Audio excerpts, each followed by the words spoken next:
স্বাধীনতার পর মোট ৪৬ দফায় বিচার বিভাগ পৃথকীকরণের পদক্ষেপ নেওয়া হলেও আজও বাস্তবায়ন না হওয়ায় ক্ষোভ প্রকাশ করেছেন আইনজ্ঞরা। নির্বাহী বিভাগ থেকে বিচার বিভাগ পৃথকীকরণ নিয়ে জাতীয় প্রেস ক্লাবে এক সেমিনারে তারা এ সংক্রান্ত তথ্য তুলে ধরেন। বিচারহীনতার সংস্কৃতির কারণেই জুলাই গণঅভ্যুত্থানে ছাত্রদের সঙ্গে সাধারণ মানুষ যুক্ত হয়েছিল বলেও উল্লেখ করেন আলোচকরা। এমআর আসাদের রিপোর্ট।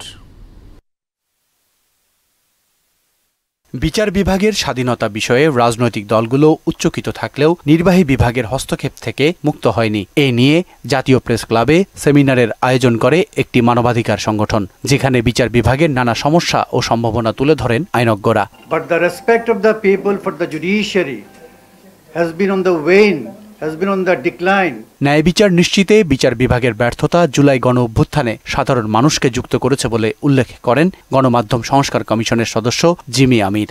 বিচারহীনতা কাকে বলে এবং বিচারহীনতা কতটা নির্মম হতে পারে তার প্রতিফলন ছিল যখন ছাত্রদের সাথে সাধারণ মানুষ এক হয়েছিলেন।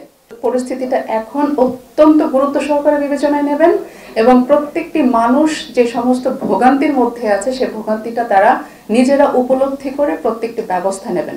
বিচার বিভাগে নিয়োগ প্রক্রিয়ায় নানা বৈষম্য তুলে ধরেন সুপ্রিম কোর্টের সাবেক রেজিস্ট্রার ইকতেদার আহমেদ। সাবঅর্ডিনেট জুডিশিয়ারির বিচারকরা অবসর গ্রহণ করছে 59 বছর বয়সে, আর হায়ার জুডিশিয়ারির বিচারকরা অবসর গ্রহণ করছে হচ্ছিল 67 বছর বয়সে। 8 বছরের এত ব্যাপক ব্যবধান পৃথিবীর কোথাও নাই, ইভেন আমাদের পার্শ্ববর্তী রাষ্ট্র ভারতেও নাই, পাকিস্তানেও নাই।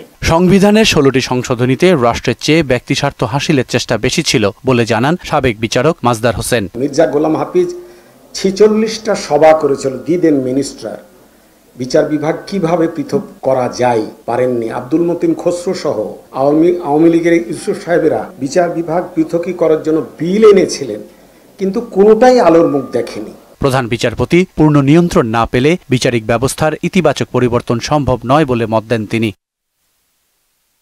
এমআর আসাদ, মোহনা সংবাদ, ঢাকা।